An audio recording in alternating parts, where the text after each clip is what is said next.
હર હર મહાદેવ. જ્યારે સતી માતાએ યજ્ઞમાં પોતાને આગમાં સમર્પિત કરી દીધા પછી શું થયું? આવો શ્રવણ કરીએ શ્રી શિવ મહાપુરાણમાં સતીખંડના અધ્યાય 28. સતીનું દક્ષ યજ્ઞમાં જવું. બ્રહ્મા બોલ્યા, જે સમયે દક્ષના યજ્ઞમાં દેવો તથા ઋષિઓ જઈ રહ્યા હતા તે વખતે સતી પોતાની સખીઓ સહિત અનેક પ્રકારની ક્રીડા કરી રહ્યા હતા. ક્રીડા કરતાં કરતાં દેવીએ વિજયાને પૂછ્યું, હે વિજયા, તું મને પ્રાણ સમાન વહાલી છે. આ ચંદ્રમાં ક્યાં જાય છે તે તું રોહિણીને આદરપૂર્વક પૂછ.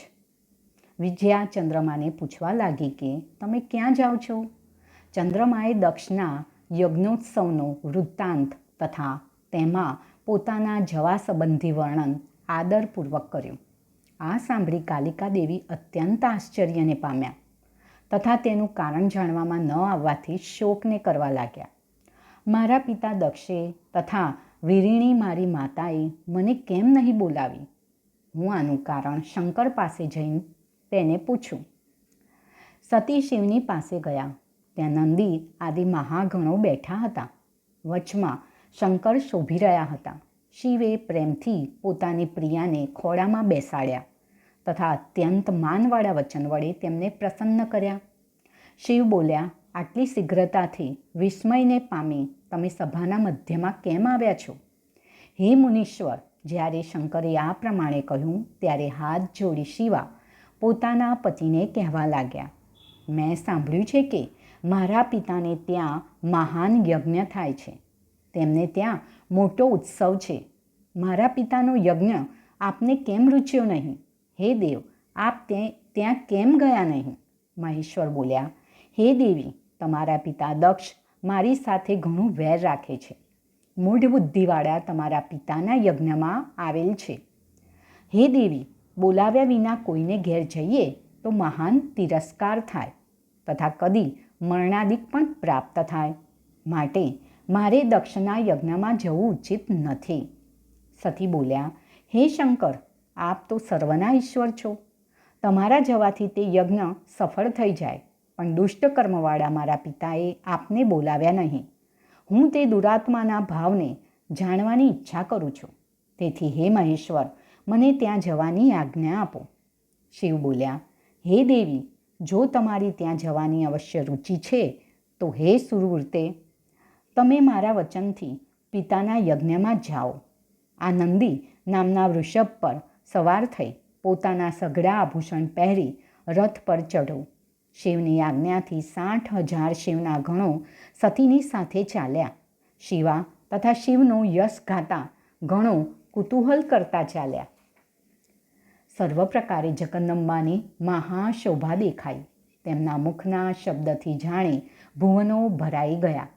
શ્રી શિવ મહાપુરાણ અંતર્ગત રુદ્ર સંહિતા સતીખંડમાં સતીનું દક્ષ યજ્ઞમાં જવું નામનો 28મો અધ્યાય. અત્રે શ્રી હરિ. હર હર મહાદેવ. અધ્યાય 29. સતીના પૌરુષ વચનો. બ્રહ્મા બોલ્યા, જ્યાં આ પ્રભાવશાળી યજ્ઞ થઈ રહ્યો હતો ત્યાં સતી ગયા. સૂર, અસુર, મુનિ તથા ઇન્દ્રાદિ ત્યાં કુતૂહલ કરી રહ્યા હતા. દ્વાર આગળ રહેલ દેવી પોતાના આસન ઉપરથી ઉતરી કેવળ નંદીની સાથે જ યજ્ઞભૂમિમાં ગયા. સતીને આવેલ જોઈ તેની માતા અને ભગિનીઓએ યથોચિત આદર કર્યો. દક્ષે તેને જરા પણ આદર કર્યો નહીં. આ યજ્ઞમાં હરિ આદિ દેવોનો ભાગ સતીએ પૃથક પૃથક જોયો, પણ શંભુનો ભાગ જોયો ન હોવાથી સતીને અત્યંત ક્રોધ થયો. પરમ ક્રોધથી સતી બોલ્યા, જેની કૃપાથી આ ચરાચર વિશ્વ પવિત્ર થાય છે તે પરમ શોભાયમાન શંકરને શા કારણથી અહીં બોલાવ્યા નથી? જેના સ્મરણ માત્રથી આ સર્વ પવિત્ર થાય છે તેના વિના આ સઘળું અપવિત્ર થશે. તેના વિના આ યજ્ઞ કેવી રીતે પ્રવૃત્ત થયો? બ્રહ્મા, વિષ્ણુ, દેવો આ મહેશ્વરની સેવા કરી પોતાના પદવીને પામ્યા છે.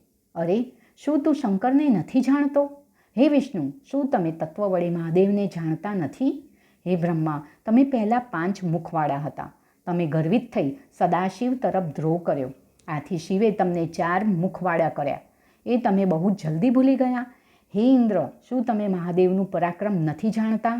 શંકરે તમારું વજ્ર ભસ્મ કરી દીધું હતું. આ રીતે જગદંબાએ અનેક વચનો કહ્યા તથા દુઃખી હૃદયથી અત્યંત ક્રોધાયમાન થયા.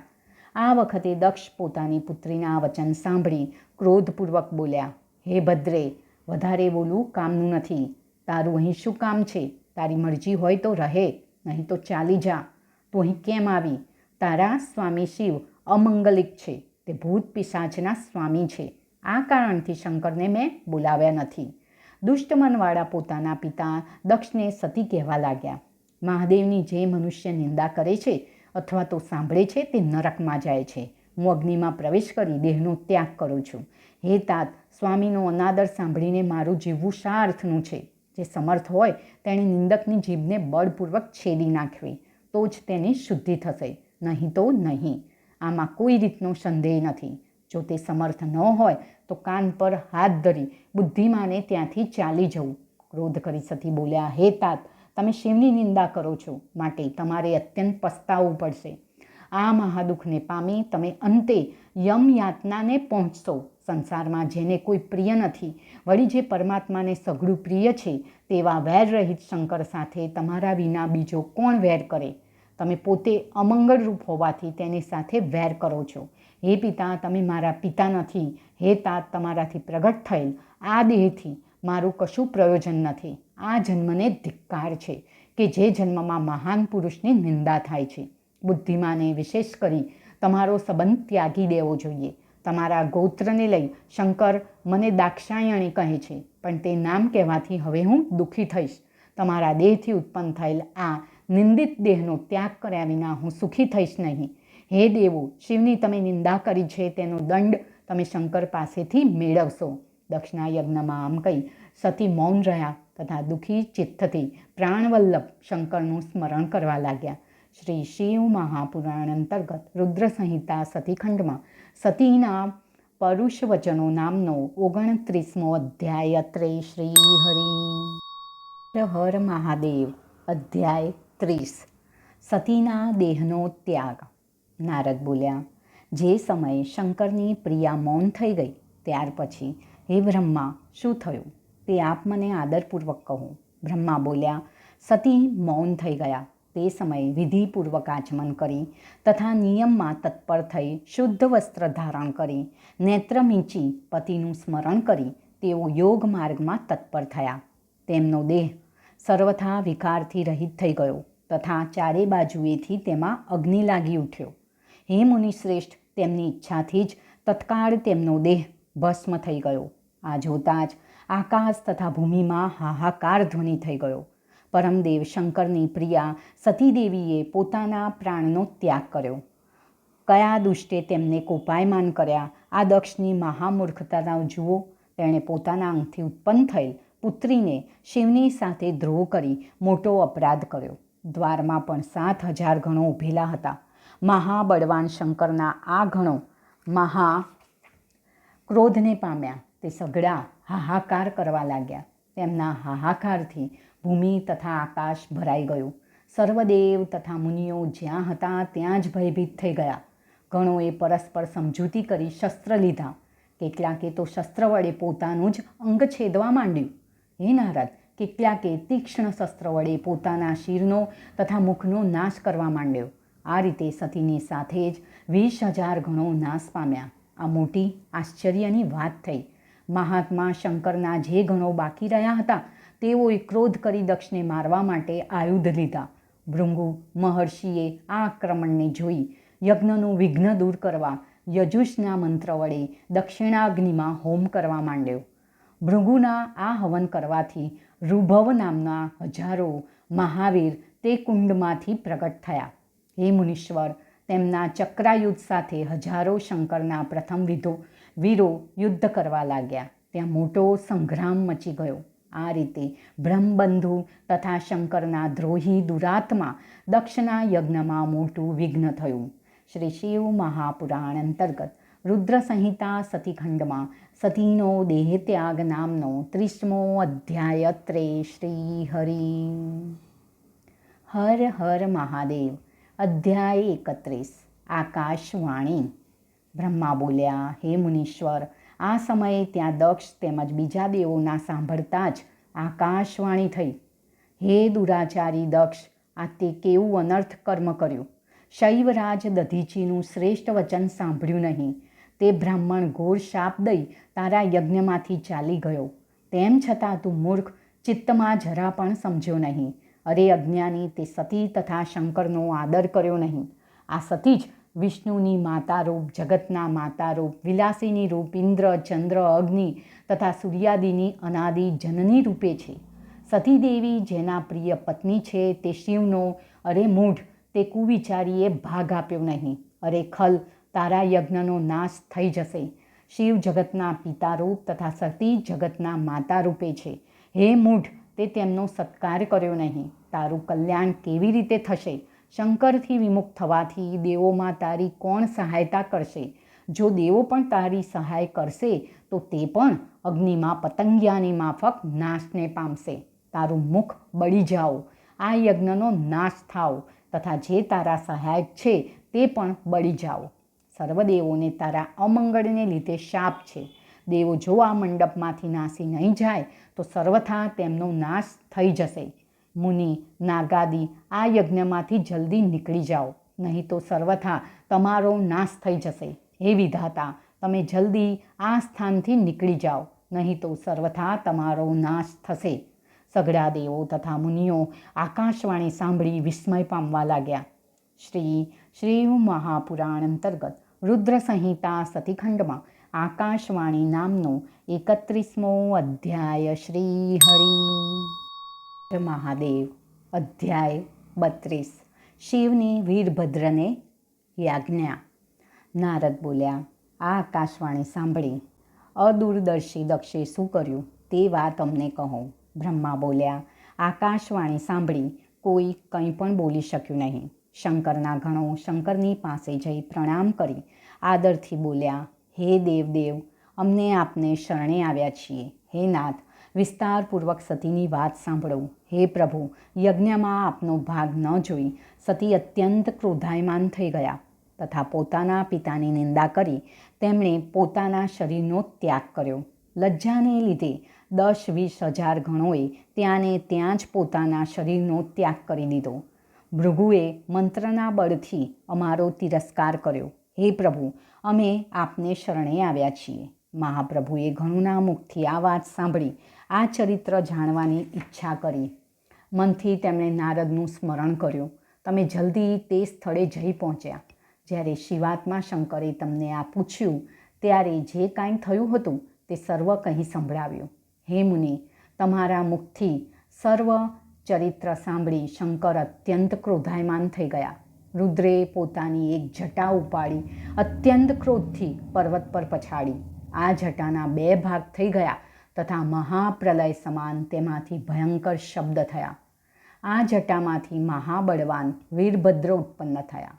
મહાભયંકર વીરોમાં અગ્રણી તે જટાના પૂર્વ ભાગમાંથી ઉત્પન્ન થયા.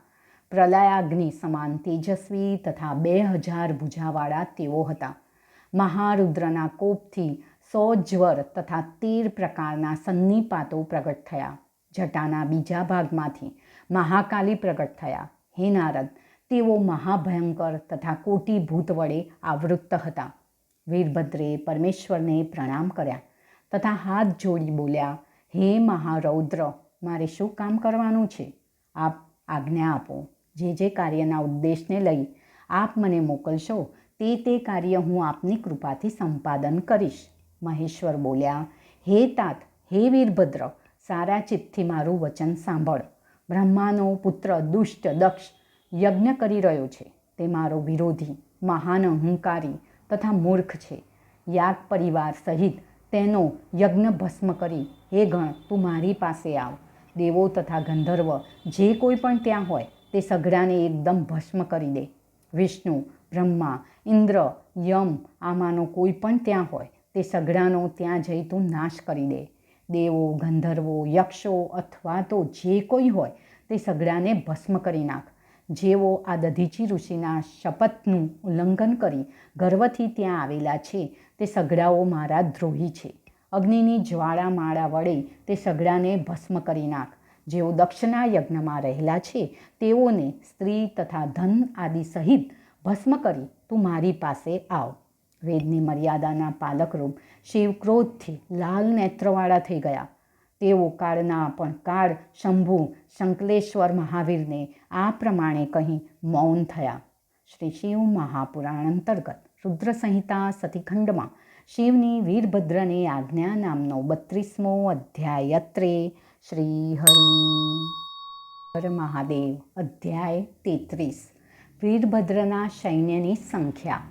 બ્રહ્મા બોલ્યા. આ રીતે મહેશ્વરના કહેલા વચન આદરપૂર્વક સાંભળી વીરભદ્રે અત્યંત સંતુષ્ટ થઈ મહેશ્વરને પ્રણામ કર્યા. વીરભદ્રે અત્યંત શીઘ્રતાથી યજ્ઞસ્થાન તરફ પ્રયાણ કર્યું. વીરભદ્ર સાથે જે પ્રબળ ગણો હતા, જે કાલના પણ કાળ શંકરના પાર્ષદ હતા, તે સઘળા રુદ્ર સ્વરૂપ હતા. મહાત્મા વીરભદ્રે શિવનો વેશ ધારણ કર્યો હતો. તેમણે હજારો ભુજા ધારણ કરી હતી. તે સર્પરાજથી મીંટાળેલા મહાપ્રબળ શત્રુને ભય આપનારા તથા રથ પર બેસીને ત્યાં જતા હતા. આ રથને 10,000 સિંહો વહન કરતા હતા. જે સમયે દક્ષનો નાશ કરવા વીરભદ્રે ગમન કર્યું તે સમયે તેના પર કલ્પવૃક્ષના પુષ્પોની વૃષ્ટિ થઈ. કાલી, કાત્યાયની, ઈશાની, ચામુંડા, મુંડમર્દિની, ભદ્રકાલી, ભદ્રા, ત્વરિતા, વૈષ્ણવી તથા નવદુર્ગા સહિત મહાકાલી દક્ષનો નાશ કરવા માટે ભૂતગણો સહિત ચાલ્યા. ડાકીની, શાકીની, ભૂત, પ્રમથ, ગુહ્યક, કુષ્માંડ, પરપટ, ચટક, બ્રહ્મરાક્ષસ, ભૈરવ, ક્ષેત્રપાળ આ સઘળાઓ શિવની આજ્ઞાથી દક્ષના યજ્ઞના વિનાશ માટે અત્યંત શીઘ્રતાથી કરોડોની સંખ્યામાં ચાલ્યા. આ ગણોનો સમૂહ બળવાળો તથા ધૈર્યવાળો હતો. ભેરી શંખનો મહાન શબ્દ થવા લાગ્યો. જટા, હર તથા મુખના અનેક પ્રકારના શબ્દ થવા લાગ્યા. હે મહામુનિ, સબળ વીરભદ્રની યુદ્ધ યાત્રામાં અનેક શુભદાયક શુકન થયા. શ્રી શિવ મહાપુરાણ અંતર્ગત રુદ્ર સંહિતા સતીખંડમાં વીરભદ્રના સૈન્યની સંખ્યા નામનો 33મો અધ્યાય. અત્રે શ્રી હરિ. હર હર મહાદેવ. અધ્યાય 34. દક્ષને જોવાતા અશુભ શુકનો. બ્રહ્મા બોલ્યા. આ રીતે જ્યારે ગણો સહિત વીરભદ્ર ચાલ્યા ત્યારે દક્ષે તથા દેવોએ સઘળા ચિહ્નો જાણી લીધા. હે દેવર્ષિ, આ સમય યજ્ઞનો વિધ્વંસ થનારા 3 પ્રકારના ઉત્પાતો વીરભદ્રના પ્રયાણ સમય થયા. દક્ષની ડાબી આંખ, બાહુ તથા ઉરુ ફરકવા લાગ્યા. દક્ષના યજ્ઞમાં ભૂમિ કંપાયમાન થવા લાગી. સૂર્યમાં કાળો ડાઘ જોવામાં આવ્યો. તેમજ સેંકડો ભયંકર અપશુકનો જોવામાં આવ્યા. સેંકડો ગીધ પક્ષીઓ દક્ષના શિરનો સ્પર્શ કરી ઉડવા લાગ્યા તથા ગ્રહોની માયાથી યજ્ઞ મંડપ આચ્છાદિત થઈ ગયું. દક્ષનો મંડપ ઉડવા લાગ્યો. દક્ષાદી સર્વ રુધિરનું વમન કરવા લાગ્યા તથા તેઓ શલ્ય સહિત માંસના કટકા વમન કરવા લાગ્યા. દિશાઓ અંધકારથી વ્યાપત થઈ ગઈ. હે મુનિ, વિષ્ણુ સહિત સઘળાની શક્તિ કુંઠિત થઈ. કમળની સમાન પોતપોતાના સ્થાનમાં તેઓ આડોટવા લાગ્યા. આ સમયે ત્યાં આકાશવાણી થઈ. હે દક્ષ, તને ધિક્કાર છે. તું અત્યંત પાપી તથા મૂઢ છે. તને હરથી અનિવાર્ય દુઃખ પ્રાપ્ત થશે. દક્ષ અત્યંત વ્યાકુળ થયો તથા લક્ષ્મીપતિ એવા પ્રભુને શરણે ગયો.